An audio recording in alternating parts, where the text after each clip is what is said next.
Tonight, a valet vanishes, and Nero Wolfe smells deceit. Welcome to the Silent Clue Works. I am your host, Echo of Silence. Comment where you're listening from. Your voices matter. Grateful you're here. Let's begin. It was one of those Tuesday mornings in late October when the city seemed to be holding its breath, waiting for something to happen that would either improve the weather or make it worse. The sky over Manhattan had the color and texture of old pewter, and a light rain was making half-hearted attempts to clean the streets without much success. I was in the office of the brownstone on West 35th Street, ostensibly organizing the correspondence, but mostly watching the water streak down the window and wondering if Nero Wolfe would find some excuse to stay upstairs with his orchids past 11 o'clock. It was 10:57, and the house was quiet except for the distant sounds of Fritz Brenner performing alchemy in the kitchen and the occasional thump from the plant rooms above, where Theodore Horstman was likely rearranging the universe to suit the orchids. At precisely 11, the elevator descended with its familiar mechanical complaint, and Wolfe emerged.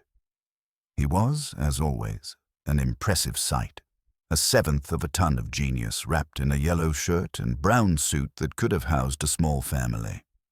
He crossed to his desk without acknowledging my existence, settled into the only chair in Manhattan designed to support his bulk, and reached for the morning's orchid selection in the vase. He was examining a spray of cattleya when the doorbell rang. This was irregular. Mornings were for orchids and mail, not for visitors. The appointment book on my desk was empty, and Wolfe's routine was as predictable as sunrise. He looked at the front hall door with the expression of a man who had just discovered someone had been using his toothbrush. I raised my eyebrows in inquiry. He grunted, which in his vocabulary could mean anything from shoot the intruder to see what they want. But experience told me to investigate. I walked to the front hall and looked through the one-way glass panel. The man on the stoop was middle-aged, well-dressed, and agitated. He wore a gray overcoat that had cost real money and carried himself like someone accustomed to being taken seriously, but his face had the tight, controlled expression of a man trying not to panic. I opened the door. He removed his hat immediately and asked if I was Archie Goodwin. When I confirmed it, he said his name was Edmund Hartwell and that he needed to speak with Nero Wolfe about a matter involving theft, disappearance, and what he called a violation of trust. I told him those were three of our favorite topics and invited him into the office. Wolfe had his beer now, delivered by Fritz with the precision of a Swiss timepiece. He poured it carefully, drank, and wiped his mouth with his handkerchief before acknowledging our visitor with a slight nod toward the red leather chair. Hartwell sat on the edge of it, clutching his hat like a life preserver. "Mr. Wolfe," he began, "I'm the private secretary to Mrs. Helena Ashford. Perhaps you know the name." Wolfe's eyebrows moved slightly. The Ashfords were old New York money, the kind that whispered rather than talked and never needed to prove anything to anyone. 3 days ago, Hartwell continued, Mrs. Ashford's personal valet, a man named Thomas Brennan, disappeared from her Fifth Avenue residence under circumstances that defy explanation. I got my notebook ready. Disappearing servants were usually a police matter, but the Ashford name suggested complications that might require more delicate handling. Thomas had been with Mrs. Ashford for 15 years, Hartwell said.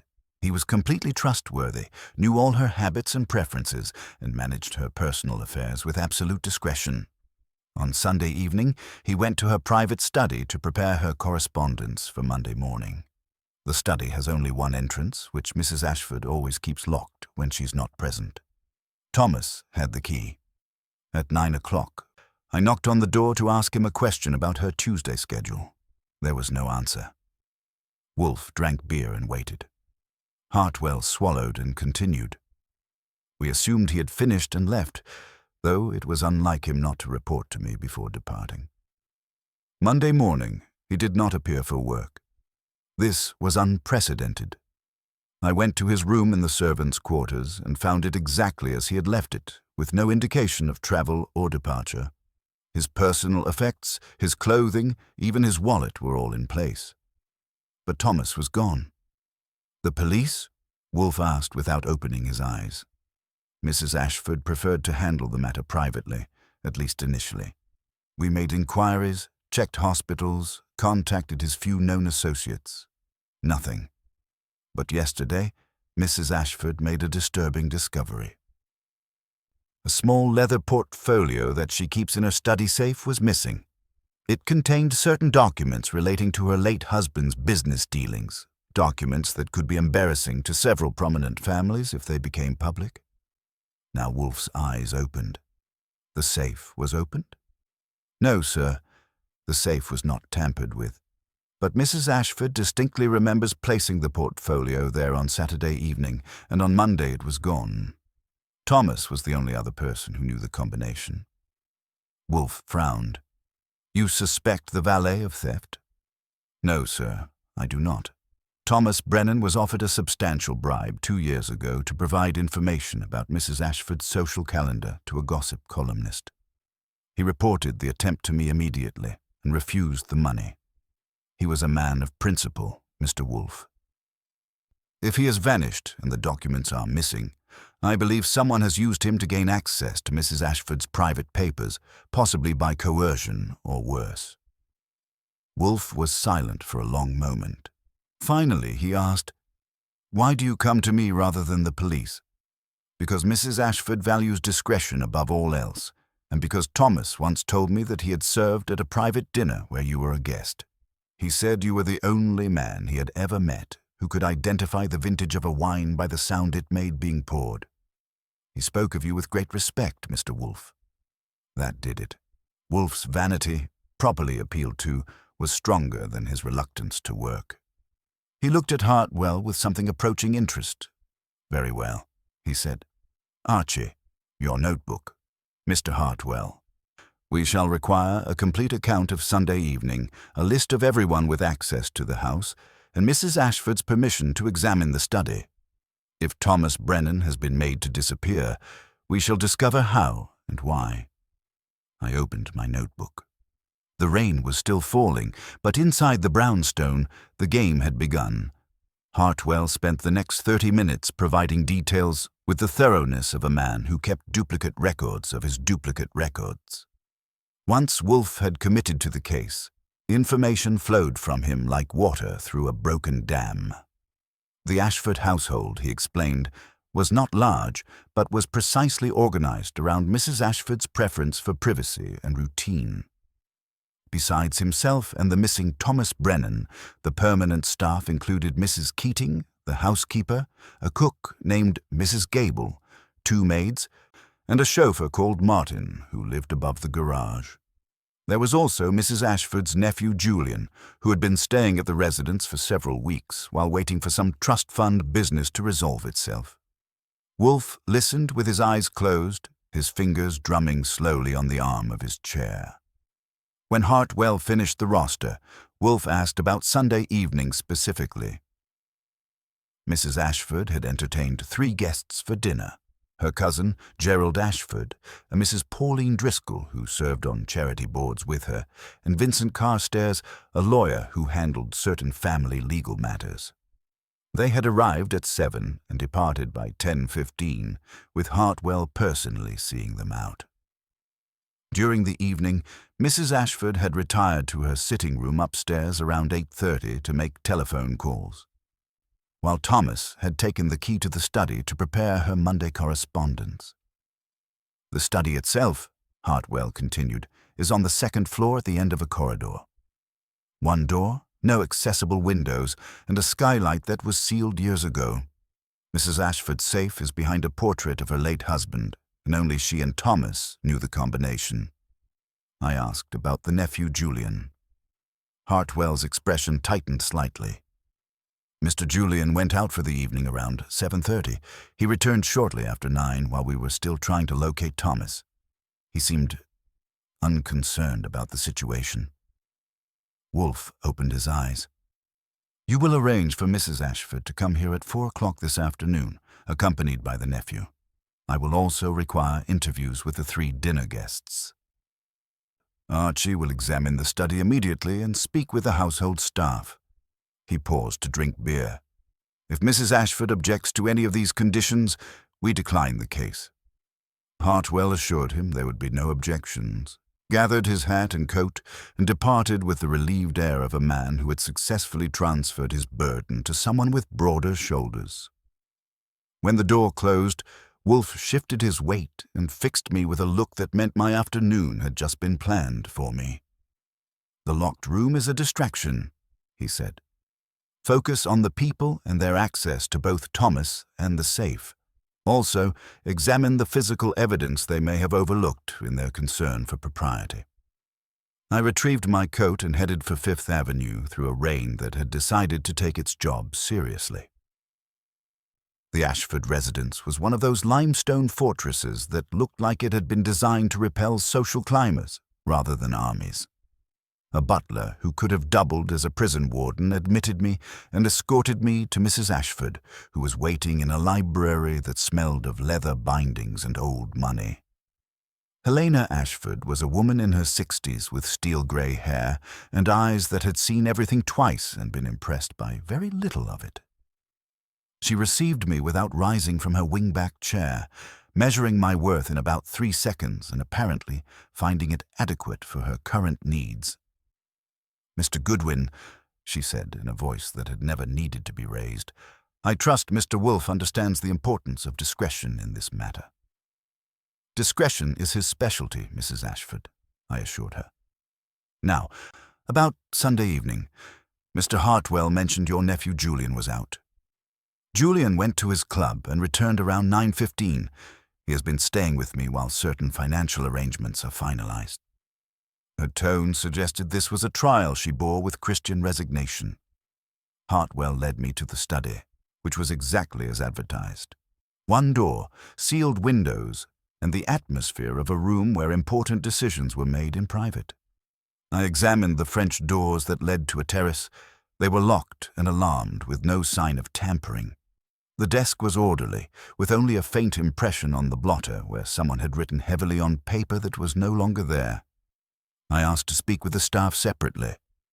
Mrs. Keating, the housekeeper, was a competent woman who insisted Thomas was completely reliable and his disappearance inexplicable.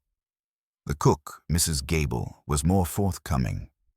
She mentioned that Thomas had seemed troubled lately and that the previous week, a young maid named Sarah had seen him arguing with a stranger at the back gate.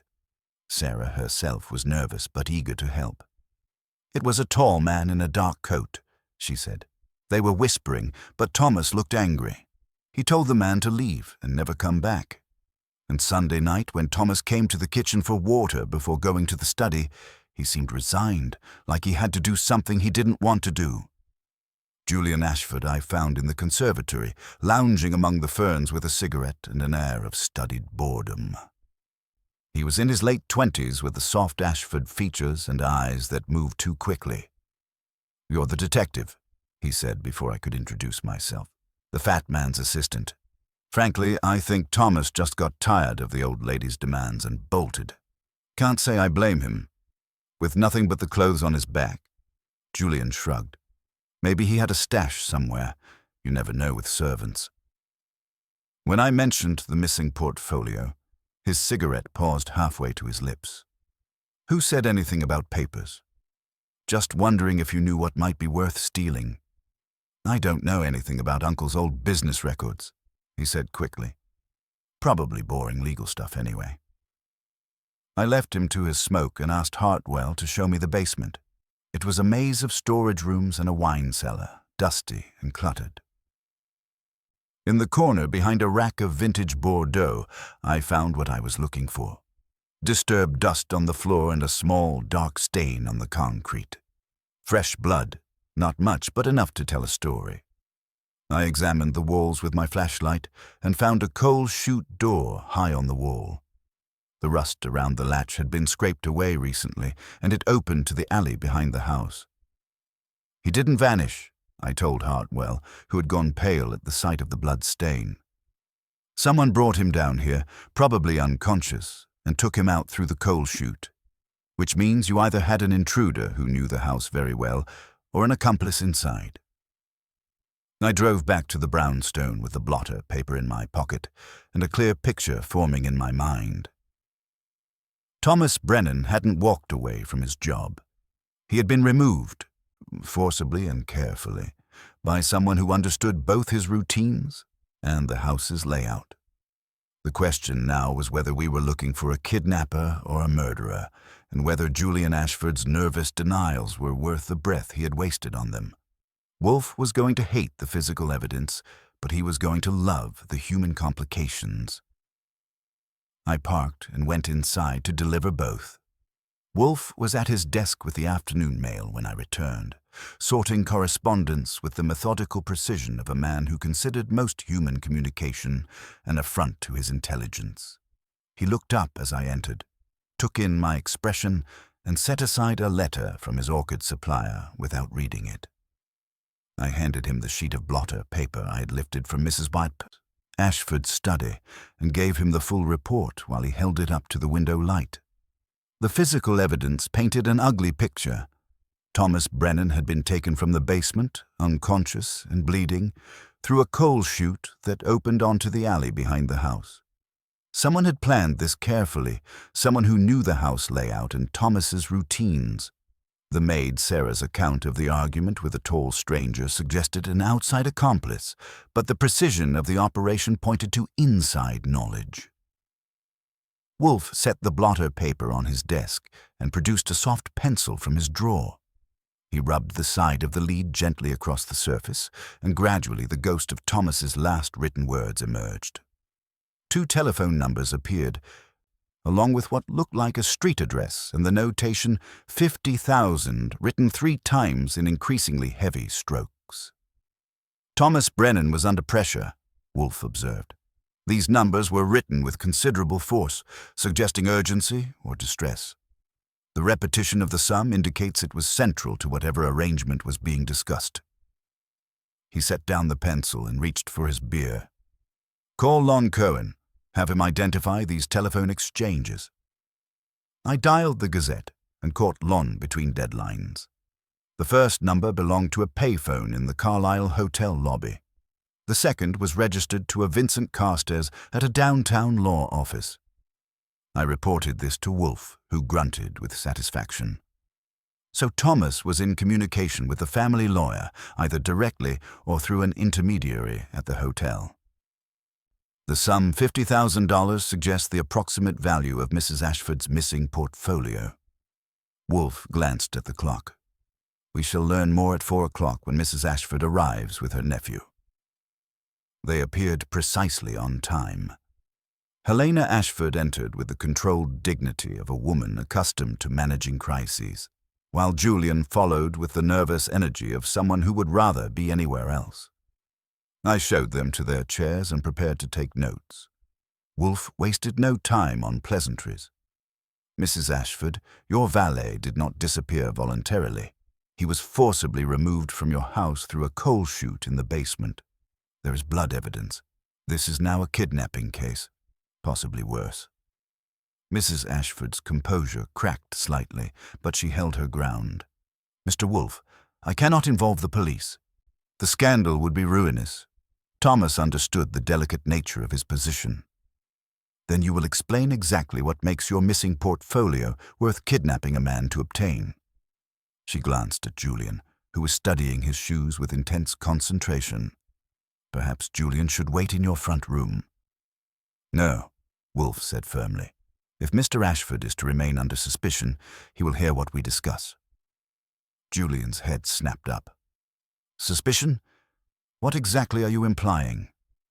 Wolfe ignored him and kept his gaze fixed on Mrs. Ashford. "The portfolio, madam." She drew a deep breath and began. 20 years ago, her late husband Arthur had bribed a city zoning commissioner to secure permits for a massive development project in Queens. The portfolio contained copies of the payment records, correspondence, and photographs of the cash transfers. If exposed, it would not only destroy the family reputation, but potentially invalidate current property holdings worth millions of dollars. Several prominent families were involved as silent partners, she continued. The scandal would reach far beyond the Ashford name. Wolfe nodded slowly. A motive worth $50,000, certainly. Now, Mr. Ashford, your movements on Sunday evening. Julian shifted uncomfortably. I went to my club around 7:30, played cards, had a few drinks, returned home around 9:15. Can anyone verify your presence at the club during those hours? Well, there were other members present, but I didn't make a particular point of announcing my arrival. I see. And have you discussed this matter with anyone since Thomas's disappearance? Julian's face reddened. I may have mentioned to Vincent Carstairs that you had been engaged. I thought he should know, given his position as family counsel. Wolfe's jaw tightened almost imperceptibly. You warned a potential suspect that an investigation had begun. Vincent isn't a suspect. He's been handling family legal matters for years. If there's a problem with the portfolio, he would want to help resolve it quietly. Or, Wolfe said quietly, he would want to acquire it for his own purposes. Tell me, Mr. Ashford, what is the nature of your current financial difficulties? The question hung in the air like smoke from a bad cigar. Julian looked at his aunt, who maintained her stony silence, then back at Wolfe. I've had some temporary setbacks. Nothing dramatic. Some investments that haven't matured as expected. Debts requiring immediate attention? Perhaps. Wolfe closed his eyes briefly. A sign of extreme irritation. Mr. Goodwin will verify your alibi at the club. Mrs. Ashford, I will need to interview the 3 guests who were present at Sunday's dinner.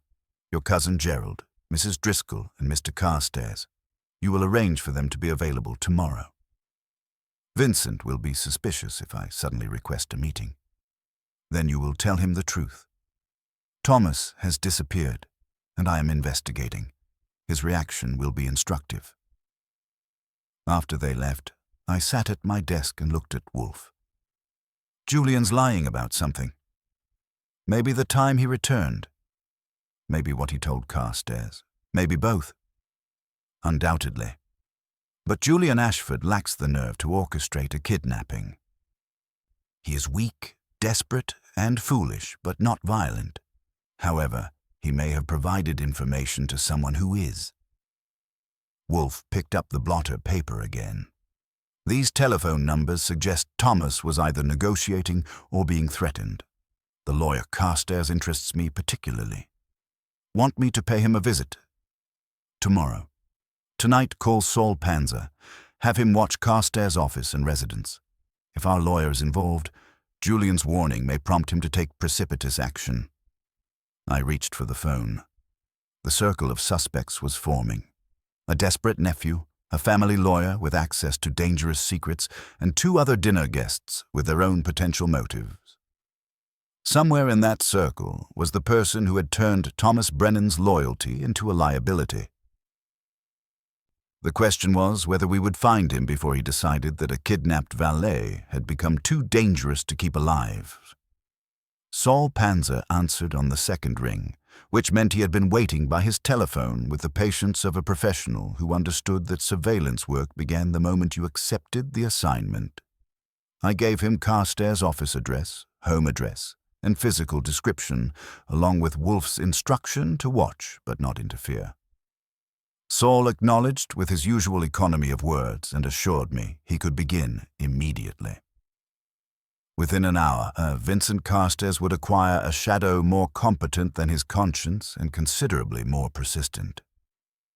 The next morning brought grey skies and my own assignment to verify Julian Ashford's alibi at his club. The Union Club on East 69th Street was the kind of establishment where membership was inherited rather than earned, and the staff treated inquiries with the polite suspicion reserved for bill collectors and process servers. The doorman remembered Julian arriving around 7:30 Sunday evening, but his recollection of the departure time was vague. The card room steward was more helpful and considerably more damaging to Julian's story. Julian had played bridge for perhaps 20 minutes, lost heavily, and then spent considerable time on the telephone in the lobby before leaving abruptly around 8:45. He had returned around 9:15, played badly for another half hour, and left again looking agitated. That gave Julian at least 30 minutes unaccounted for, during the critical period when Thomas disappeared, and his lies about staying at the club all evening made him look guilty of something even if we couldn't prove what. I made a note to discuss this with Wolfe and headed downtown to meet Lon Cohen at the Gazette. Lon was waiting in the city room with a manila folder and the satisfied expression of a reporter who had found something worth printing. He had spent the morning digging through the paper's archives and financial records, and the results painted an interesting picture of Sunday night's dinner guests. Gerald Ashford had been investigated by federal authorities 12 years earlier for questionable construction contracts, though no charges were filed. More recently, he had been making increasingly desperate investments in commodities futures, several of which had gone spectacularly wrong. Pauline Driscoll's charitable organizations were not as financially stable as they appeared, with one nearly losing its tax-exempt status over bookkeeping irregularities that suggested funds had been diverted for personal use. "Your dinner party," Lon observed, was a collection of people who needed money badly enough to take risks for it. I thanked him and returned to the brownstone, where Wolfe was finishing his morning beer and examining the blotter paper under a magnifying glass. He looked up as I entered and set the glass aside. "Report," he said. I gave him Julian's alibi problems first, then Lon's financial intelligence on Gerald and Mrs. Driscoll. Wolfe listened with his eyes closed, nodding occasionally when a detail particularly interested him. When I finished, he opened his eyes and reached for the telephone. "I'm calling Mrs. Ashford," he announced. "The 3 dinner guests will come here this afternoon for individual interviews. We shall learn what they were really doing Sunday evening and why they needed to do it." Mrs. Ashford arranged the meetings with the efficiency of someone accustomed to managing difficult people. Gerald Ashford would arrive at 2 o'clock, followed by Mrs. Driscoll at 2:30 and Carstairs at 3. Each would be told only that Wolfe required additional information about Sunday evening. At precisely 2 o'clock, Fritz showed Gerald Ashford into the office. He was a portly man in his 50s with the soft features of someone who had never been required to work for his comfort, but his hands shook slightly as he sat down, and his eyes had the haunted look of a gambler who had bet more than he could afford to lose. Wolfe wasted no time on pleasantries. "Mr. Ashford, you left Mrs. Ashford's dinner table twice Sunday evening to make telephone calls. What was the nature of those calls?" Gerald's face reddened. "Personal business matters. Nothing that would interest you." "On the contrary, everything about Sunday evening interests me. Thomas Brennan disappeared that night, and you were among the last people to see him. Your telephone calls, sir." "I was calling my broker," Gerald admitted reluctantly. "There had been some unfortunate developments in the commodities market. Margin calls. I was trying to arrange additional financing." "How much additional financing?" $40,000. Perhaps 50. The exact amount depended on market conditions Monday morning. Wolfe leaned back in his chair. "A substantial sum. Were you successful in obtaining it?" "No. My broker suggested I liquidate other holdings, but that would take time I didn't have." Mrs. Driscoll arrived as Gerald was leaving, and she proved more observant than her predecessor. She had noticed Thomas seemed distracted during dinner and had seen him slip something into his pocket while clearing the dessert plates. She couldn't say who had given him the item, but it appeared to be a small folded paper. More significantly, she had overheard Gerald's second telephone conversation from the hallway, during which he had mentioned needing money immediately and being willing to provide certain considerations in exchange. Vincent Carstairs arrived at 3 looking like a man who had spent the day preparing for an unpleasant confrontation. He sat rigidly in the red leather chair and checked his watch twice before Wolfe spoke. "Mr. Carstairs, my associate observed you visiting a warehouse near the Brooklyn Navy Yard last night. You carried a briefcase when you entered and did not have it when you left. Explain." Carstairs went pale. "I don't know what you're talking about." "Saul Panzer does not make mistakes about such things. The briefcase contained money, I assume. The question is whether it was payment or ransom. The lawyer's composure cracked completely. "It was my own money," he whispered. $50,000. Julian came to me Sunday night desperate. He owed money to dangerous people, and they were threatening to expose him unless he paid immediately. I couldn't let Helena's nephew be destroyed by scandal. So you paid his debts. I intended to. But when I arrived at the warehouse, no one was there to receive the money. I left it as instructed and departed. I assumed the matter was settled. Wolfe studied him for a long moment. Yet Thomas Brennan remains missing, and Mrs. Ashford's portfolios has vanished. Your charitable gesture, Mr. Carstairs, may have funded a kidnapping. After Carstairs left, shaken and uncertain, Wolfe turned to me with an expression of deep concentration. 3 people, 3 financial crises, and 1 missing valet who knew too much about family secrets. The pattern is clear, Archie, but the execution remains obscure. Someone used Julian's desperation to gain access to the house. But who? And where is Thomas Brennan now? Before I could answer, the telephone rang. It was Saul, and his voice carried an urgency that made me sit up straight. "Archie, you need to get down here. Gerald Ashford just entered the warehouse, and he's not alone. There's a car parked in the alley with the engine running. Something's about to happen." I relayed the message to Wolfe, who heaved himself from his chair with unusual speed. "Go," he said simply. "Take Fred Durkin if you can reach him. If Gerald Ashford is at that warehouse, Thomas Brennan may be there as well, and someone may be desperate enough to silence them both." I grabbed my hat and coat, already reaching for the telephone to call Fred. The afternoon had taken a decidedly dangerous turn, and somewhere in Brooklyn, a loyal valet's life might depend on how quickly we could reach him. Fred Durkin answered his phone on the first ring, which told me he was either expecting trouble or sitting next to the telephone eating lunch. I gave him the warehouse address and told him to meet me there in 20 minutes with whatever he usually carried when social calls might turn antisocial. He grunted acknowledgement and hung up, which was Fred's version of eloquent conversation. I grabbed my coat and hat, told Fritz that Wolfe was not to be disturbed unless the building caught fire, and headed for the garage. Brooklyn in late afternoon had the gray, industrial smell of a city that worked for a living and didn't apologize for it. The warehouse district near the Navy Yard was a collection of brick buildings that had seen better decades, most of them now serving purposes their architects had never intended. I found Saul's sedan parked behind a delivery truck 2 blocks from the address he had given me. He was in the driver's seat with a pair of field glasses, looking like a man who had been born to watch other people's business without being noticed. I slid into the passenger seat just as Fred's coupe turned the corner. "Report," I said. "Gerald went in 12 minutes ago through the side door," Saul said without lowering the glasses. "Black Cadillac in the alley, engine running, driver at the wheel.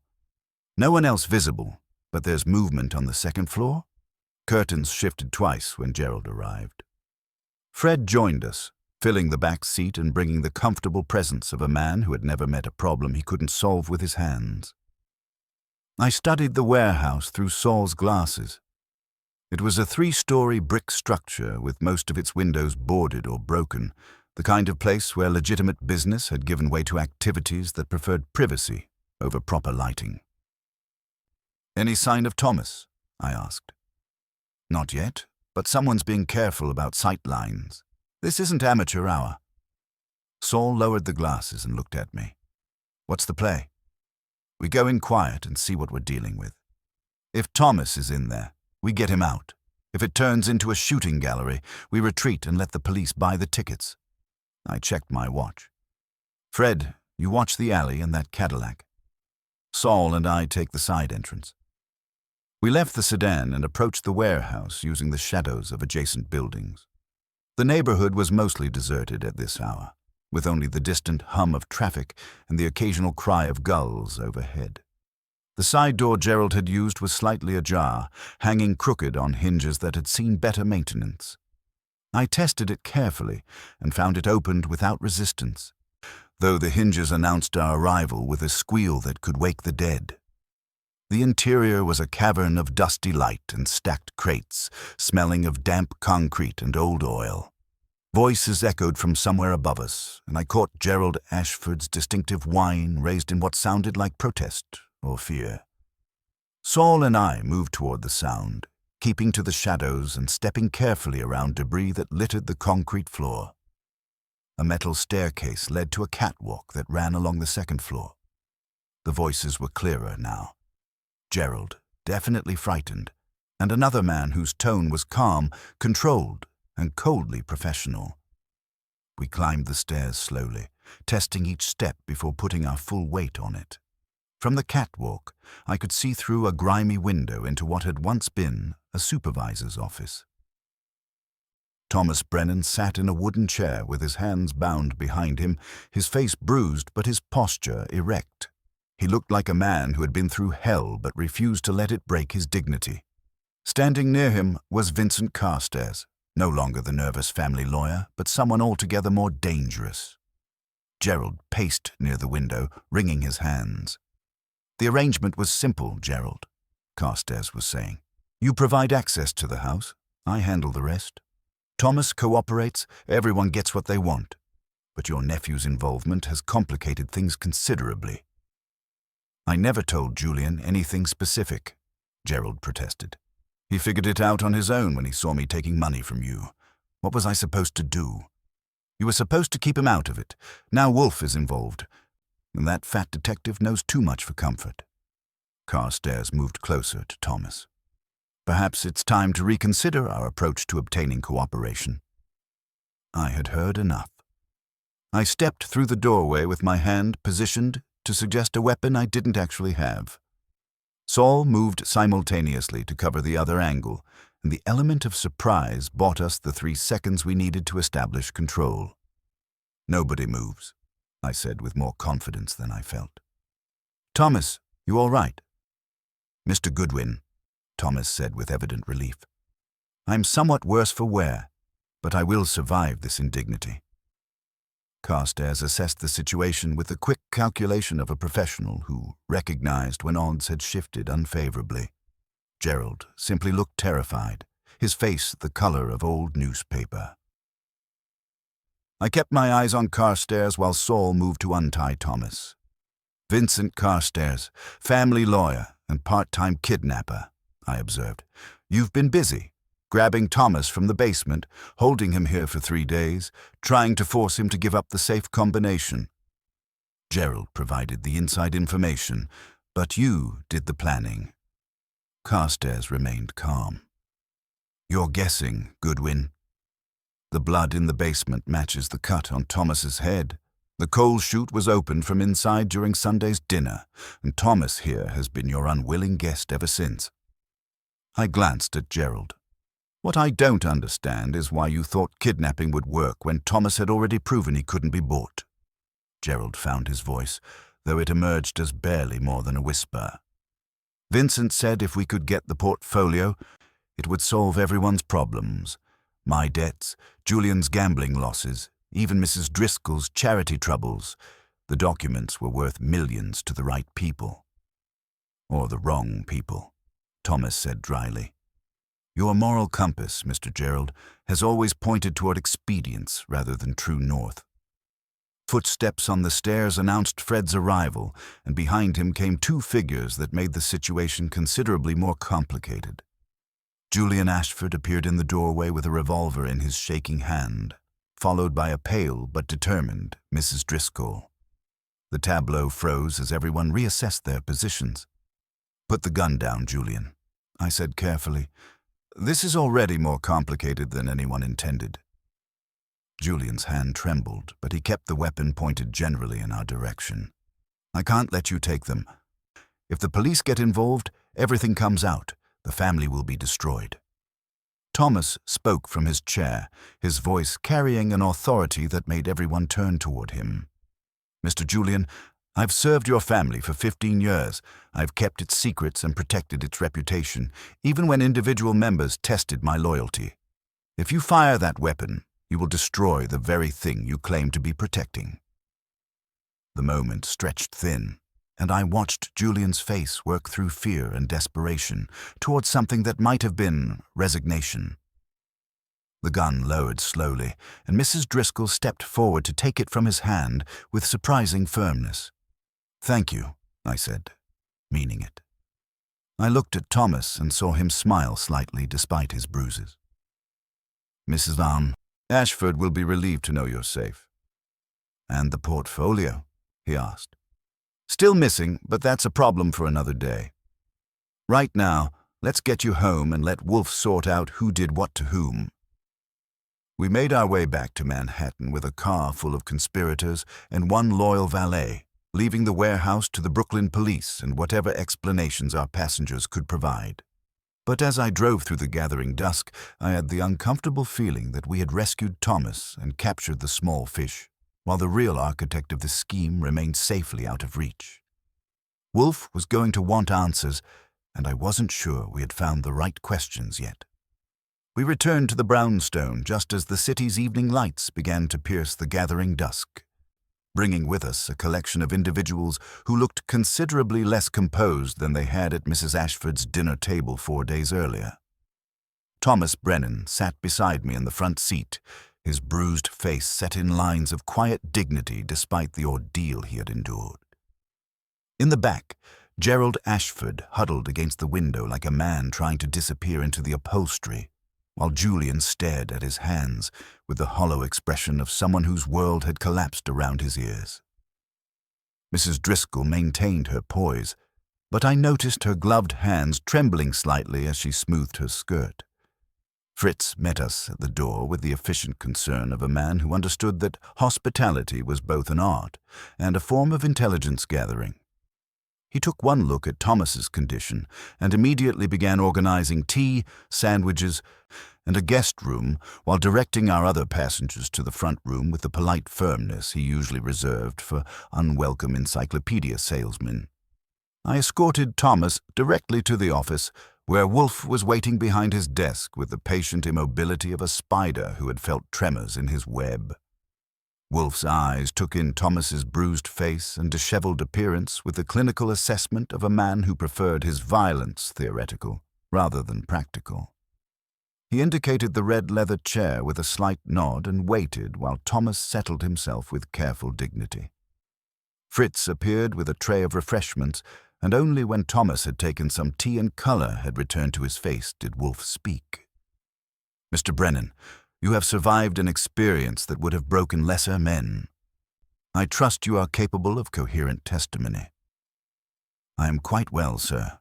Thank you," Thomas replied, his voice steady despite everything, though I must say that Brooklyn hospitality leaves much to be desired. "Indeed. Before we address the details of your captivity, I require clarification on several points. The missing portfolio, for instance. When did you last see it in Mrs. Ashford's safe?" Thomas hesitated for just a moment, and in that pause I saw something flicker across his features. "Saturday evening, sir, when I helped Mrs. Ashford retrieve some correspondence. The portfolio was in its usual place at that time. Yet Mr. Carstairs and his associates believed they could force you to reveal the combination. They must have been confident the documents were still there. They were mistaken about many things, Mr. Wolfe. Their confidence was not matched by their competence." Wolfe reached for his beer and found the glass empty. This was irregular enough to make him frown, and when Fritz appeared to refill it, Wolfe's expression suggested that even small disruptions to his routine were unwelcome after the day's events. He drank, set the glass down with precision, and was reaching for the morning mail when he stopped. The stack of correspondence had been moved. Not dramatically, but enough for a man who arranged his environment with mathematical precision to notice immediately. Wolfe's eyes narrowed as he examined his desk, and I saw his jaw tighten when he realized what was missing. "Archie," he said quietly, "the blotter paper with Mr. Brennan's impressions. Where is it?"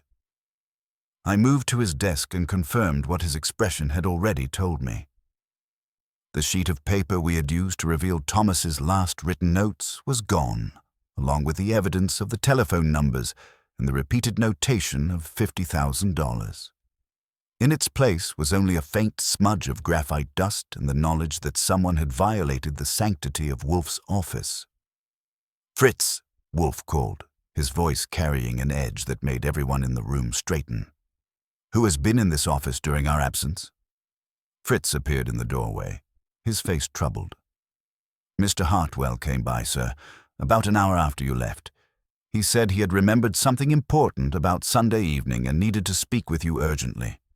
I showed him in to wait, and when I brought coffee, he was standing by your desk examining some papers." He apologized and said he was merely admiring your penmanship. The silence that followed was heavy with implication. Hartwell, the perfect secretary, the invisible man who managed Mrs. Ashford's life with such discretion that he might as well have been furniture. He had been present at every crucial moment, had access to every secret, and now had stolen evidence from under our noses while we were rescuing his employer's valet. Wolfe's fingers drummed once on his chair arm, which for him was the equivalent of pacing frantically. "Mr. Brennan, during your captivity, did your captors mention anyone else involved in their scheme?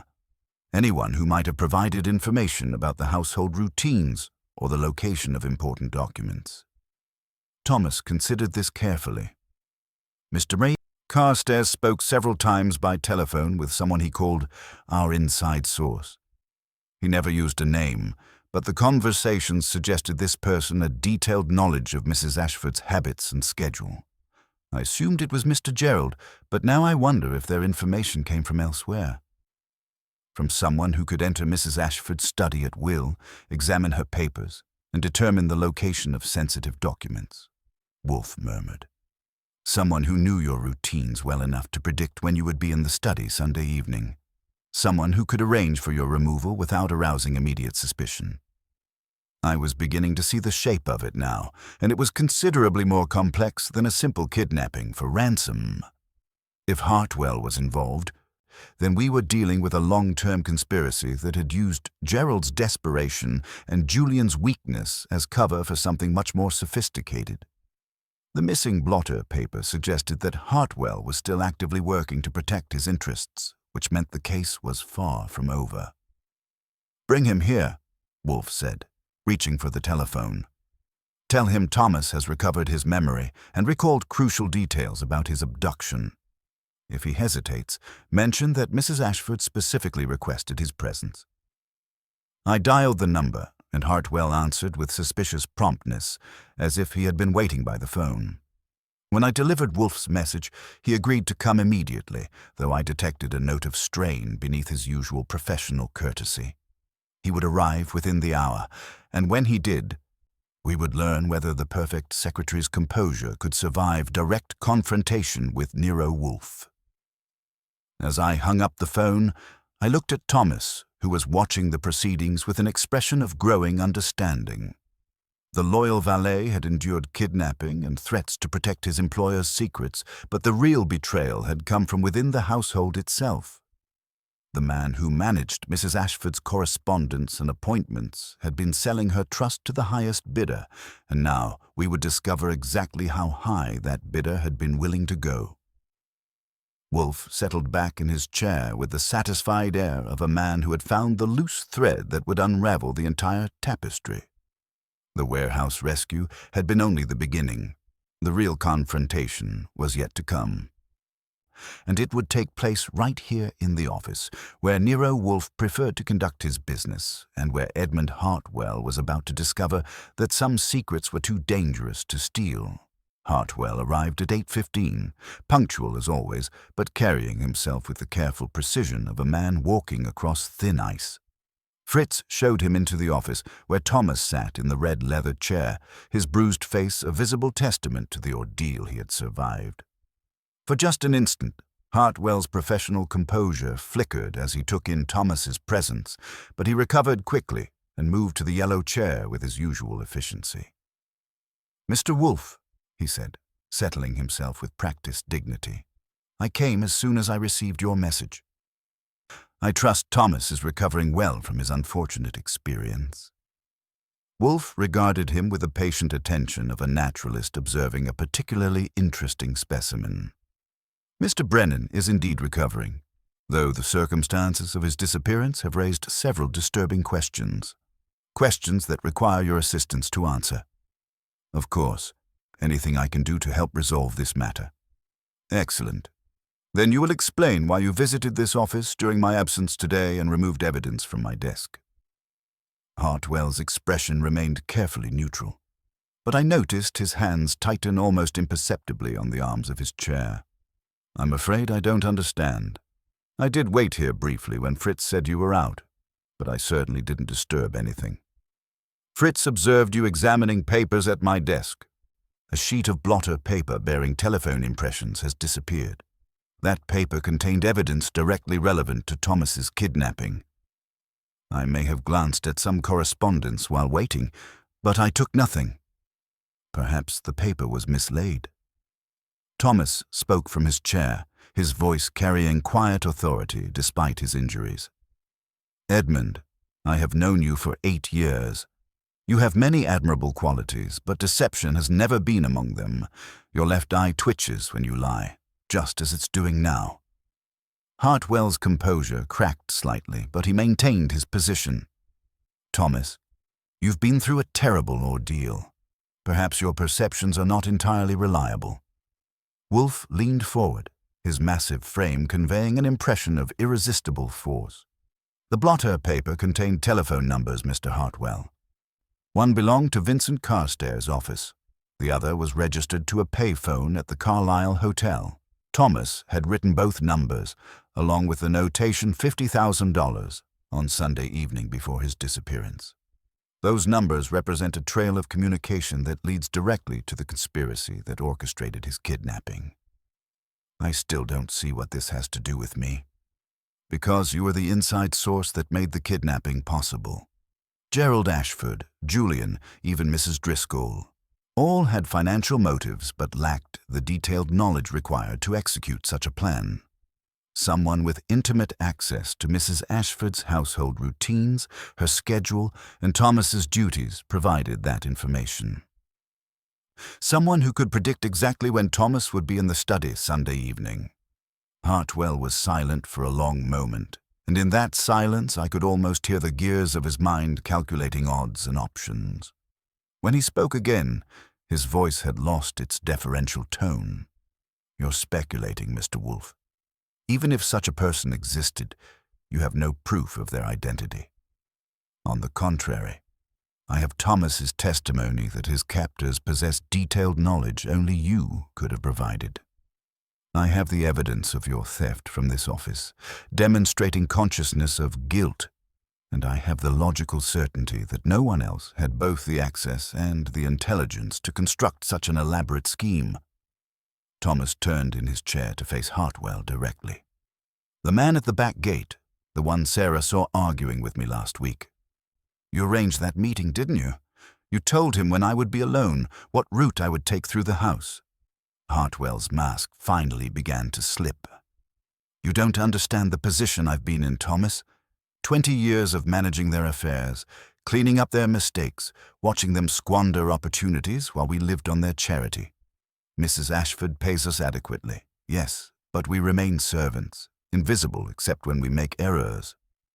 "So you decided to profit from your invisibility," Wolfe observed. "I decided to recognize the value of information I already possessed. The portfolio's contents were known to others who had been involved in Arthur's business dealings. Gerald was already being pressured by creditors who knew about the zoning scandal. Julian's debts were held by people who would have traded them for family secrets. I simply acknowledged that the information had market value. And when Thomas threatened to expose your arrangement," Hartwell's face hardened. "Thomas discovered the portfolio was missing Sunday evening before anyone else knew. Instead of raising an immediate alarm, he tried to contact me privately. He thought I could help recover it quietly. But by then, arrangements were already in motion. Carstairs panicked when he learned Thomas suspected something. The kidnapping was his solution, not mine. Yet you facilitated it by providing the necessary intelligence about household security and Thomas's schedule. I tried to minimize the damage. I told them Thomas was completely loyal, that he would never cooperate under any circumstances. But Carstairs insisted on trying. He believed everyone had a price. Thomas spoke quietly, his voice heavy with disappointment. Everyone except you, Edmund. You had already found yours. Hartwell flinched as if struck. Easy words from someone who has never faced financial ruin. My wife's medical bills, my daughter's education costs, the expenses of maintaining even a modest standard of living in this city. Mrs. Ashford sent flowers when my wife was ill, Thomas. Flowers. The insurance covered perhaps half the treatment costs. Wolfe reached into his desk drawer and produced the missing blotter paper. You failed to account for the fact that I had already documented those telephone numbers before you stole this. Your theft accomplished nothing except to confirm your guilt. Hartwell stared at the paper, his shoulders sagging with defeat. What happens now? That depends on your cooperation. You will provide a complete accounting of your arrangement with Carstairs, including all information sold and all payments received. You will also return Mrs. Ashford's portfolio, which I assume you removed from the safe well before Sunday evening. The portfolio is in my apartment safe. I photographed the documents months ago, but kept the originals as insurance. I never intended for Thomas to be harmed. Your intentions, Mr. Hartwell, became irrelevant the moment you chose betrayal over loyalty. Archie, call Inspector Kramer. Tell him we have solved the kidnapping of Thomas Brennan and recovered stolen documents worth several $1 million. Mr. Hartwell will be waiting to make a full confession. As I reached for the telephone, I looked at Thomas, who was watching Hartwell with an expression of profound sadness rather than anger. The mystery was solved, but the human cost of greed and desperation would linger long after the legal proceedings ended. In Nero Wolfe's world, justice was always served, but it rarely came without a bitter aftertaste.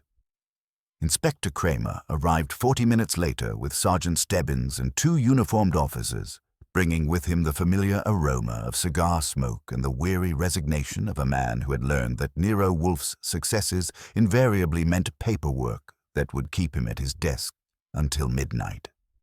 He surveyed the office arrangement with the practiced eye of someone who had attended too many of these performances. Hartwell pale but composed in the yellow chair, Thomas bearing his bruises with quiet dignity in the red leather chair, and Wolfe presiding over it all with the satisfaction of a conductor whose orchestra had finally played the piece correctly. Hartwell's confession was brief and complete. He detailed his arrangement with Carstairs, the gradual theft of information from Mrs. Ashford's files, and his role in facilitating Thomas's kidnapping. Throughout his statement, he maintained the precise diction and organizational skills that had made him so valuable as a secretary, as if efficiency could somehow mitigate the magnitude of his betrayal. When Kramer's men led him away, Thomas watched with an expression that suggested he was mourning not just a colleague, but the death of trust itself. "Before you leave, Inspector," Wolfe said as Kramer prepared to follow his prisoner, "I require 1 hour more. Mrs. von Ashford and the other principals must hear the complete accounting while the facts are fresh, and their capacity for self-deception is at its lowest ebb." Kramer checked his watch and scowled. "Another one of your parlor dramas, Wolfe?" "Justice, Inspector. Performed in a parlor, perhaps, but justice nonetheless." I made the telephone calls while Kramer waited with obvious impatience. Mrs. Ashford agreed to come immediately, bringing Julian, Gerald, and Mrs. Driscoll. Fear travels faster than money, and within the hour they were assembled in our office like defendants awaiting sentencing. Helena Ashford sat with rigid composure, her eyes moving between Thomas's bruised face and the empty chair where Hartwell had confessed. Julian slouched in his seat with the hollow expression of a man who had run out of places to hide. Gerald perspired despite the cool evening air, while Mrs. Driscoll maintained her social mask with increasing difficulty. Wolfe surveyed them with the patient attention of a naturalist cataloguing specimens. You are here because each of you contributed to a sequence of events that culminated in the kidnapping of Thomas Brennan and the theft of Mrs. Ashford's property. Some contributions were active, others passive, but all were essential to the conspiracy's success. He turned first to Mrs. Ashford. You, madam, created the conditions that made betrayal possible through willful negligence. You entrusted sensitive materials and household management to individuals whose character you never properly assessed. Your preference for discretion over diligence provided the cover under which this conspiracy flourished. Mrs. Polka. Ashford's composure cracked slightly, but she held his gaze. I trusted those I employed to be worthy of that trust. Trust without verification is not wisdom but laziness. You chose not to see because seeing would have required action, and action would have disrupted your comfort. Julian shifted uncomfortably as Wolfe's attention moved to him. You, sir, transformed your family's reputation into collateral for your gambling debts. When your creditors demanded payment, you ran to Carstairs with information about household routines and family secrets. Your panic provided the catalyst that converted Hartwell's slow betrayal into urgent conspiracy. I never meant for Thomas to be hurt, Julian protested weakly. Intent is a luxury you forfeited when you chose expedience over honor. You pulled the pin from the grenade and cannot complain about the explosion. Gerald received no gentler treatment. Your financial desperation made you a willing accomplice to kidnapping. You entered that warehouse today, prepared to be complicit in whatever violence was necessary to secure your profit. The fact that you lacked the nerve to commit murder yourself does not absolve you of conspiracy to commit it. Mrs. Driscoll straightened as Wolfe's gaze fell upon her. You hovered at the periphery, listening to conversations you should have reported, aligning your failing charities in hopes that tainted money might somehow wash through them and emerge clean. You chose potential profit over moral duty. I told myself it was merely gossip, she said quietly. You lied to yourself as thoroughly as the others lied to each other. The result was the same. Wolfe leaned back in his chair, his massive frame conveying an impression of implacable judgment. The law will address the obvious crimes. What concerns me more is the casual assumption, shared by nearly all of you, that other people's integrity exists solely for your convenience. Thomas Brennan faced the same financial pressures as Hartwell, the same lack of recognition, yet chose loyalty over profit. That choice nearly cost him his life, but it preserved something more valuable than money or security. Thomas spoke from his chair, his voice steady despite his injuries. Mrs. Ashford, I've served your family for 15 years. If you wish my continued service, it shall be given with the same loyalty as before. But I cannot pretend that nothing has changed. Mrs. Ashford rose and crossed to him, placing her hand on his shoulder in a gesture that transcended the formal boundaries between employer and employee. Thomas, your loyalty has been tested beyond any reasonable measure. When you return to duty, you will find your position and compensation adjusted to reflect your true value to this household. I've been remiss in recognizing that trust cannot be measured solely in monetary terms.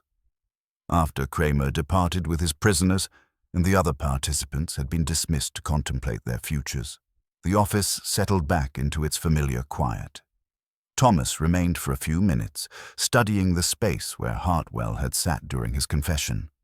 I should have known, he said quietly.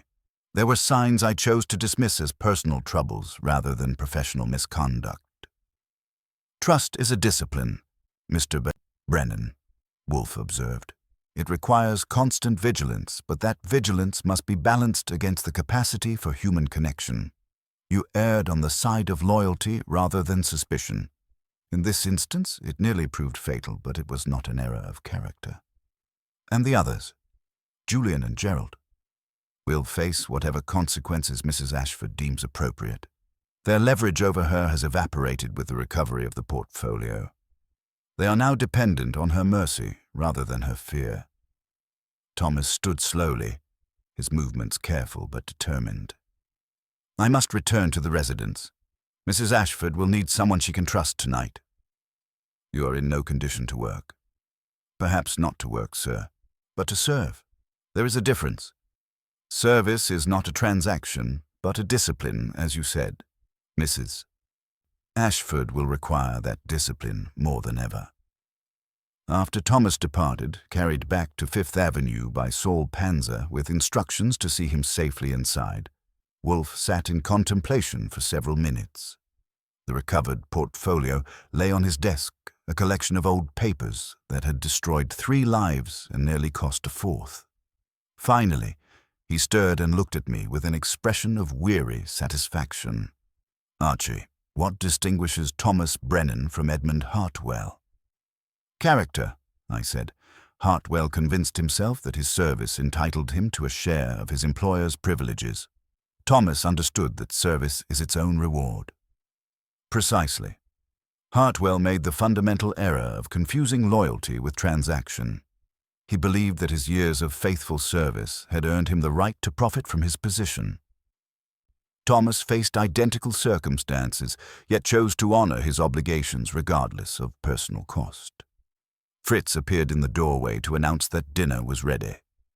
Wolfe rose with the careful movements of a man whose day had been longer and more strenuous than he preferred. As we walked to the dining room, he paused at the threshold and looked back at the office. "The portfolio contained evidence of crimes committed 20 years ago," he said. "Yet it nearly destroyed lives today. Information, once created, acquires its own momentum. It seeks the light, regardless of who might be burned by its exposure." "Is that why you took the case? To keep old secrets buried?" "I took the case because Thomas Brennan's loyalty deserved protection, and because Edmund Hartwell's betrayal required exposure. The secrets were incidental. Character is not." We dined quietly on Fritz's preparation of shad roe with spring vegetables, accompanied by a bottle of Montrachet that Wolfe had been saving for an occasion worthy of its excellence. The brownstone settled around us with the satisfied sigh of a house that had weathered another storm and emerged intact. Outside, the city continued its eternal dance of ambition and disappointment, but inside our walls, order had been restored and justice served with appropriate wine. Later, as I typed up the final report, I reflected on the case of the vanishing valet who had never truly vanished at all. Thomas Brennan had been taken from his post by force, but his essential self had remained intact throughout his ordeal. It was the others who had vanished, disappearing into greed, desperation, and the comfortable lies they told themselves about honor and necessity. In the end, the most loyal man had proven the most durable, while those who had betrayed trust found themselves diminished by their choices. Wolfe finished his beer, checked the orchids in their vase, and reached for his book. The case was closed, the fee would be substantial, and tomorrow would bring its own challenges. But tonight, in the sanctuary of the brownstone, we could savor the satisfaction of a job completed and justice served, even if it came with the bitter aftertaste of human frailty and the knowledge that loyalty, once broken, can never be completely restored. "Good night, sir," I said, closing my typewriter. "Good night, Archie. Sleep well." Tomorrow we return to the essential work of thinking clearly in a world that prefers comfortable confusion. I went upstairs, leaving him to his reading and his reflections, knowing that somewhere in the city, Thomas Brennan was resuming his duties with quiet dignity, while Edmund Hartwell began his journey toward whatever redemption might be possible for a man who had sold his honor for $50,000 and found it worth considerably less than he had imagined. The morning after brought one of those deceptively peaceful New York dawns when the city seems to pause between breaths, gathering energy for whatever chaos the day might deliver. I was at my desk by 8:30. Ostensibly organizing the files from the Ashford case, but actually contemplating the peculiar satisfaction that comes from watching justice served with appropriate seasoning. The brownstone had settled back into its familiar rhythms. Fritz preparing breakfast with the precision of a Swiss clockmaker, Wolfe upstairs communing with orchids that never lied or embezzled, and the comfortable silence that follows a job completed according to specifications. At 9:15, The telephone rang. It was Thomas Brennan, his voice carrying a strain that immediately put me on alert. He explained that he was calling from Mrs. Ashford's residence, where an unexpected development had occurred during the night. Someone had attempted to break into the study, the same room where the portfolio had been kept. The intruder had been unsuccessful. Deterred by the new alarm system Thomas had insisted upon installing, but they had left behind evidence of their presence. Fresh scratches around the safe lock and a small leather toolkit dropped in their haste to escape.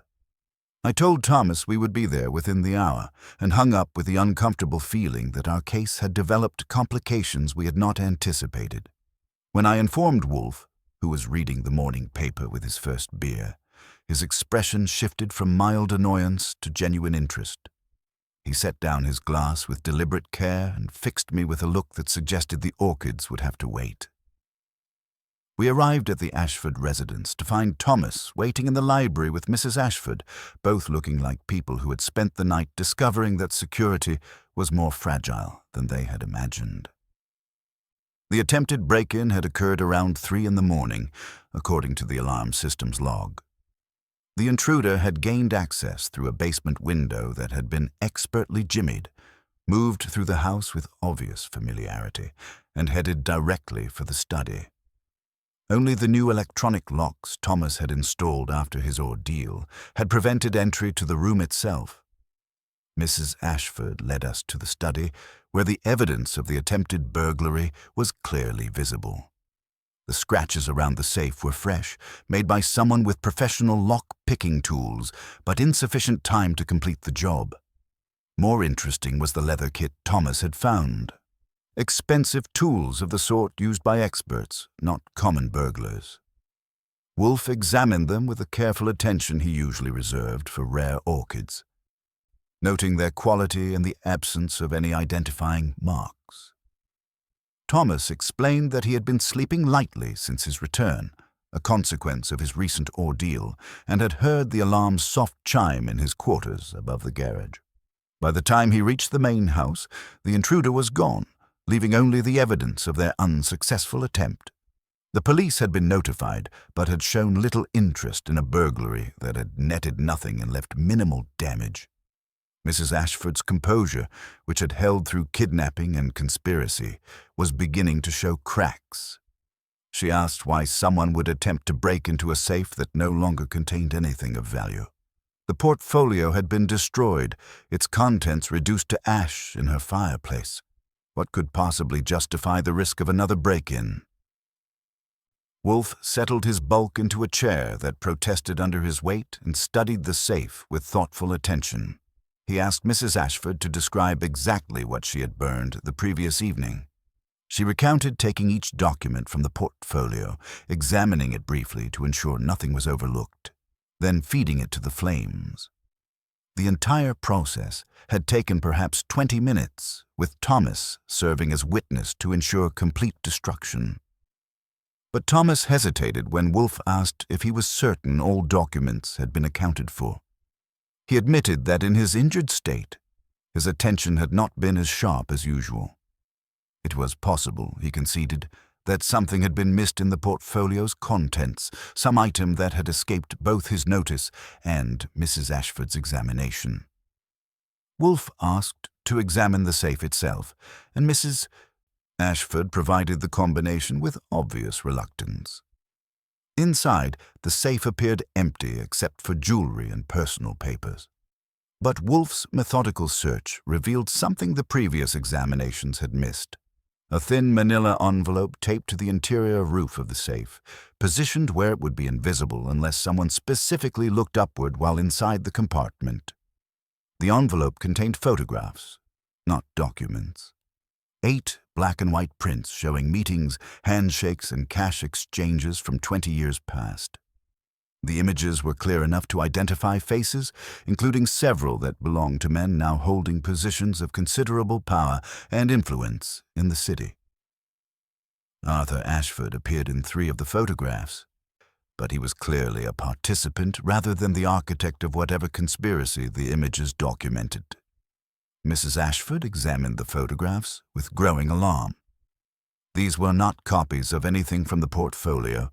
They represented a separate collection of evidence, one that implicated her husband in activities she had never suspected. More troubling, the photographs suggested that the zoning scandal had been merely one element of a larger pattern of corruption that had continued long after Arthur's death. Thomas studied the images with the careful attention of someone trained to notice details. He pointed out that several of the photographs showed locations he recognized: private clubs, hotel rooms, and offices where Mrs. Ashford's social circle regularly gathered. Someone had been documenting these activities systematically, building a comprehensive record of influence and corruption that extended far beyond the Ashford family's involvement. Wolfe gathered the photographs and returned them to the envelope with obvious distaste. He observed that we were no longer dealing with a simple case of household betrayal and kidnapping. Someone had been conducting a long-term intelligence operation, documenting the activities of New York's financial and political elite. The portfolio had been only one target among many, and its destruction had not eliminated the threat to those involved. The attempted break-in suggested that whoever was behind the intelligence operation believed additional evidence remained in the Ashford safe. They were correct, though not in the way they had anticipated. The photographs represented a different category of leverage, one that could destroy reputations and careers across multiple prominent families. Mrs. Ashford asked what we recommended, her voice carrying a tremor that betrayed the strain of discovering that her troubles were far from over. Wolfe studied her for a moment before responding that we would need to identify who had taken the photographs and why they were so determined to recover them. The answer to those questions would determine whether the Ashford family faced continued blackmail or something considerably more dangerous.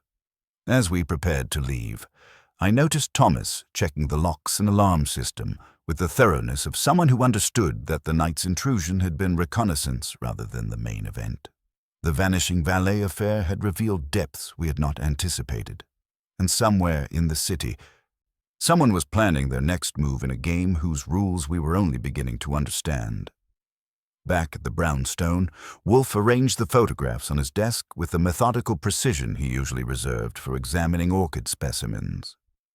Each image told part of a larger story, but it was the pattern of their concealment that interested him most.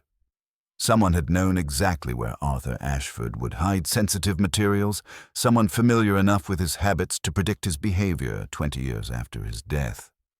I watched Wolfe's fingers drum once against his chair arm, a sign that his formidable mind was assembling pieces into a conclusion I couldn't yet see. He studied the faces in the photographs again, then reached for the telephone and called Inspector Kramer. The conversation was brief but pointed. Kramer would bring his men to the brownstone at 8 o'clock for what Wolfe termed the resolution of multiple felonies spanning 2 decades. When I asked who we were expecting to arrest, Wolfe's expression carried the grim satisfaction of a man who had solved a puzzle that had been deliberately obscured. "Call Mrs. Ashford," he instructed. "Tell her to bring Julian, Gerald, and Mrs. Driscoll. Inform them that Thomas has recovered additional memories about his captivity, memories that implicate one of Sunday's dinner guests in the conspiracy." Mrs. Ashford arrived with her companions at 7:45, their faces carrying the strain of people who had endured too many revelations in too few days. Gerald appeared particularly agitated, checking his watch repeatedly and asking whether the meeting was really necessary. Julian slouched in his chair with the defeated air of someone whose troubles had multiplied beyond his capacity to manage them. Mrs. Driscoll maintained her social composure, but her hands trembled slightly as she arranged her gloves. Thomas entered with Kramer and his men, taking his position near the globe with the quiet dignity that had sustained him through kidnapping and interrogation. Wolfe surveyed the assembled group with the patient attention of a naturalist preparing to explain a particularly complex ecosystem. "We gather," Wolfe began, "because the attempted burglary this morning was not the desperate act of a stranger, but the calculated move of someone who possessed intimate knowledge of Arthur Ashford's habits." Someone who knew that the portfolio's destruction would leave more valuable evidence exposed.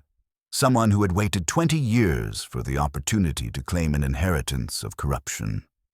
He lifted one of the photographs and held it toward the light. These images document systematic bribery and influence peddling from 1948 to 1950. Arthur Ashford appears in 3, but his role was peripheral. The central figure in 6 of these photographs is a younger Vincent Carstairs, already serving as facilitator for transactions that would destroy him if exposed. But there is another face, visible in 2 images, standing in the background with the careful invisibility of someone who belonged, yet remained unnoticed. Wolfe's gaze moved deliberately to Gerald Ashford. You, sir, present at your brother's business meetings, privy to his methods, aware of his insurance policies. When Arthur died, you knew these photographs existed, but you lacked access to retrieve them. You spent 15 years waiting for an opportunity, watching Thomas's loyalty protect secrets you coveted, until Hartwell's greed provided the opening you needed. Gerald's face had gone the color of old newspaper, but he maintained his position. This is speculation, nothing more. On the contrary, it is deduction based on evidence. You orchestrated the entire conspiracy, using Hartwell's betrayal as cover for your own ambitions. You manipulated Julian's gambling debts to create urgency, exploited Carstairs' vulnerability to ensure cooperation, and arranged Thomas's kidnapping when subtler methods failed. The $50,000 was never ransom. It was your payment to Carstairs for services rendered. Wolfe reached into his desk drawer and produced a small notebook. Saul Panzer has been investigating the locksmith who sold the tools used in this morning's break-in attempt. The purchaser matches your description precisely, Mr. Ashford. You bought them yesterday afternoon, 3 hours after learning that the portfolio had been destroyed, and the safe remained vulnerable. The silence stretched thin as Gerald calculated his remaining options. Finally, his shoulders sagged in defeat. Arthur had everything, he said quietly. The business, the respect, the perfect wife who never questioned where the money came from. I spent my life in his shadow, managing his mistakes, cleaning up his scandals. When he died, I thought I would finally inherit something more than obligations. Thomas spoke from his position by the globe, his voice carrying quiet authority despite his injuries. Mr. Gerald, your brother trusted you with family secrets because he believed you shared his values. You have perverted that trust into something unrecognizable. Kramer signaled to his men, and the familiar ritual of arrest proceeded with efficient dignity. As they led Gerald away, he looked back once at Mrs. Ashford with an expression that might have been regret or simply exhaustion. She watched him go with the composed grief of someone mourning not just a relative, but the illusion of family loyalty she had maintained for decades.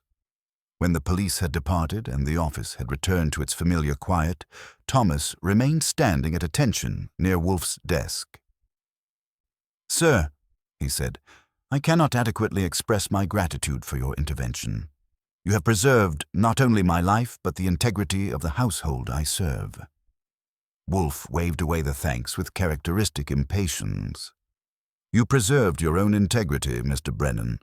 I merely ensured that it was properly recognized. Mrs. Ashford will receive my bill, which will reflect the complexity of services rendered. I suggest you advise her to spend the winter in Florida. The photographs must be turned over to the district attorney, and the resulting publicity will be considerable." After Thomas departed, I settled at my desk to type the final report while Wolfe reached for his evening beer. The case of the Vanishing Valet had concluded with the revelation that the greatest betrayal had come not from servants or lawyers, but from within the family itself. Gerald Ashford had spent 20 years planning his brother's posthumous destruction, only to destroy himself in the process. "A peculiar form of inheritance," Wolfe observed, settling back with his book. Gerald sought to claim his brother's corruption as if it were property to be divided among heirs. He failed to understand that some legacies are curses rather than blessings. "And Thomas?" I asked. covering the typewriter. Thomas understood the essential truth that eluded the others. Loyalty is not a transaction, but a discipline. It cannot be purchased, inherited, or stolen. It must be chosen daily, regardless of circumstances or temptation. Fritz appeared to announce that dinner was ready, and we moved to the dining room where the brownstone's most important rituals awaited. The vanishing valet had reappeared, his integrity intact, while those who had sought to exploit that integrity had vanished into the machinery of justice. It was, I reflected, exactly the kind of moral symmetry that Nero Wolfe found most satisfying, served with appropriate wine and followed by the comfortable silence of a job completed according to specifications. The silence that followed Kramer's departure had the weight of a house settling after a storm. Wolfe sat behind his desk with his evening beer, regarding the space where Gerald Ashford had confessed with the expression of a man who had just discovered something unpleasant on his shoe. I organized the files while Fritz moved through the brownstone restoring order with the quiet efficiency that made civilization possible. The case was closed, but the aftertaste lingered like smoke from a bad cigar. 3 weeks later, on a Thursday morning when spring had finally decided to make an appearance in Manhattan, Thomas Brennan arrived at the brownstone carrying a leather portfolio and wearing the expression of a man who had traveled a considerable distance, not in miles, but in understanding. Fritz showed him to the office where Wolfe was examining his morning correspondence with the methodical attention he reserved for matters requiring either immediate action or immediate dismissal. Thomas settled into the red leather chair with the careful dignity of someone who had earned permanent rights to it. He opened the portfolio and withdrew an envelope containing Mrs. Ashford's final payment, a sum substantial enough to keep Wolfe in orchids and beer for the foreseeable future. More interesting was the letter that accompanied it, written in Mrs. Ashford's precise hand and containing news of the case's resolution. The district attorney had concluded his investigation with surgical precision. Gerald Ashford had accepted a plea arrangement that would spare the family additional public scrutiny in exchange for his cooperation regarding the broader conspiracy documented in the photographs. Vincent Carstairs faced disbarment and multiple felony charges. Edmund Hartwell had received a reduced sentence for his testimony against the others, though his career as a private secretary had ended permanently. Mrs. Ashford herself had made decisions that surprised even Thomas. She had established a restitution fund for those damaged by her late husband's corruption, liquidating assets to compensate city officials who had lost positions when the scandal broke. The photographs, now in official hands, would destroy several prominent reputations, but she had chosen transparency over the comfortable darkness that had sheltered her family's secrets for 20 years. Julian had been dispatched to California with instructions to find employment that involved neither gambling nor family connections. Mrs. Driscoll had resigned from her charitable positions and was restructuring her organizations under proper oversight. The dinner guests who had gathered that fatal Sunday evening had scattered like leaves before wind, each facing consequences proportional to their involvement. Thomas reported these developments with the measured tone of someone who had spent 3 weeks reconsidering the nature of service itself.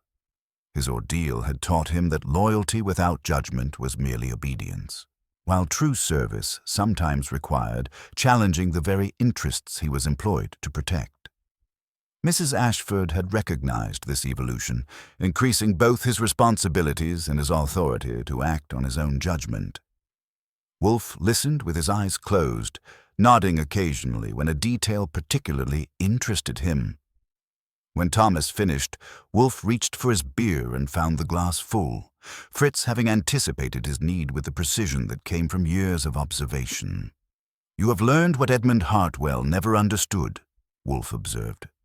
"Loyalty is not the absence of judgment, but the application of judgment in service of principles larger than immediate convenience. Your employer has profited from your education, even though it came at considerable cost." Thomas inclined his head. "The cost was worth paying, sir. I serve the Ashford household more effectively now because I serve it with clearer understanding of what that service should entail.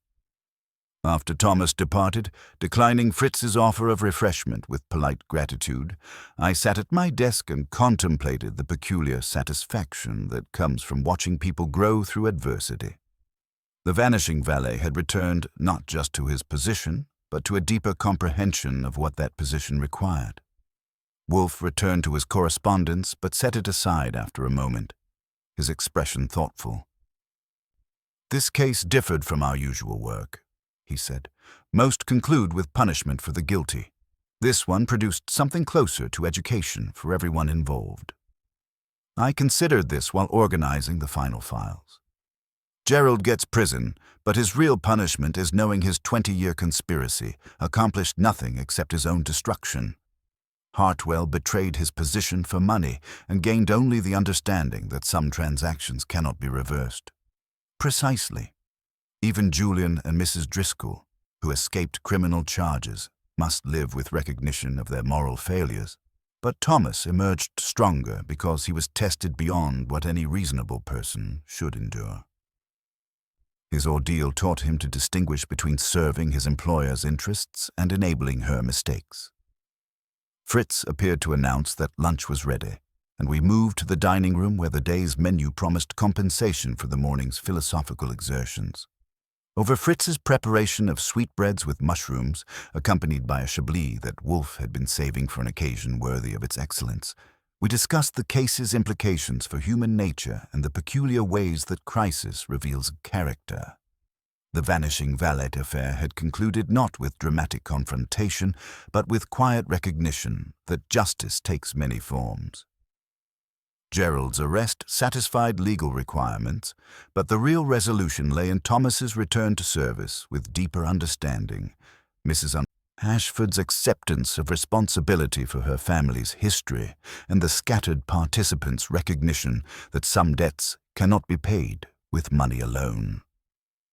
Later, as I prepared the final accounting for our files, I reflected on Wolfe's observation that the case had been fundamentally about education rather than punishment.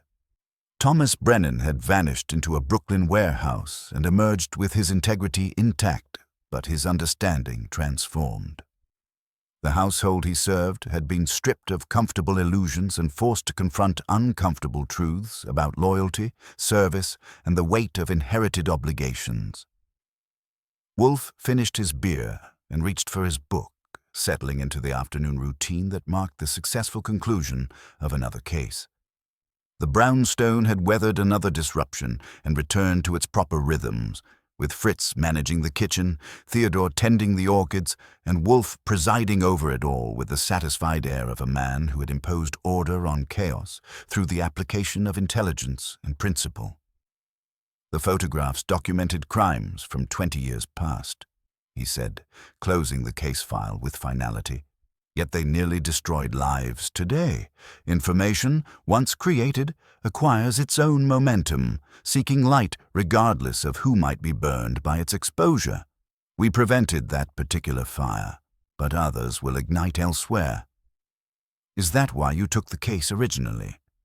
To keep old secrets buried? Wolfe's lips twitched slightly. I took the case because Thomas Brennan's expertise with wine argued for a well-ordered soul. Such men contribute to the harmony of the world. To allow him to be destroyed by chaotic greed would have been an aesthetic offense. It was the most Nero Wolfe answer possible. Arrogant, brilliant, and completely irrefutable. I laughed and locked the files away. The vanishing valet had been found, the invisible conspirators exposed, and justice served in portions both legal and moral.